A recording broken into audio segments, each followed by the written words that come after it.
Hello viewers, আসসালামু আলাইকুম। কেমন আছেন সবাই? আজকে আপনাদের সাথে শেয়ার করব চাল কুমড়া ভাজি।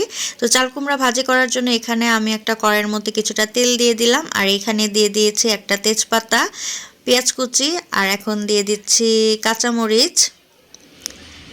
এখন পেঁয়াজ আর কাঁচামরিচগুলো কিছুক্ষণ তেলের মধ্যে ভেজে নিব। তো এখন আমি এখানে দিয়ে দিব হলুদের গুঁড়ো, আর এখন দিয়ে দিচ্ছি কেটে ধুয়ে রাখা চাল কুমড়োগুলো। চাল কুমড়ো দিয়ে এখন এখানে দিয়ে দিচ্ছি লবণ। এখন সব কিছু একসাথে খুব ভালোভাবে মিশিয়ে নিব। সব কিছু ভালোভাবে মিশিয়ে নিয়ে এরপরে ঢাকনাটা দিয়ে ভাজিটা করে নিব। তো এই তো এখানে কিন্তু ভাজিটা প্রায় হয়ে এসেছে। এখন এখানে দিয়ে দিব কিছুটা ধনিয়া পাতা, দিয়ে সব কিছু একসাথে ভালোভাবে মিশিয়ে নিব। মিশিয়ে দিয়ে এরপরে আবারও ঢাকনাটা দিয়ে আর কিছুক্ষণ ভাজিটা করে নিব। আর এই তো এখানে কিন্তু আমার ভাজিটা হয়ে গিয়েছে। তো এই চাল কুমড়া ভাজিটা কার কার পছন্দ কমেন্ট করে কিন্তু জানাবেন, আমার কাছে তো খুবই ভালো লাগে। আর এই তো এখানে কিন্তু আমার চাল কুমড়া ভাজি করে নেওয়া হয়ে গিয়েছে, এখন নামিয়ে নিব।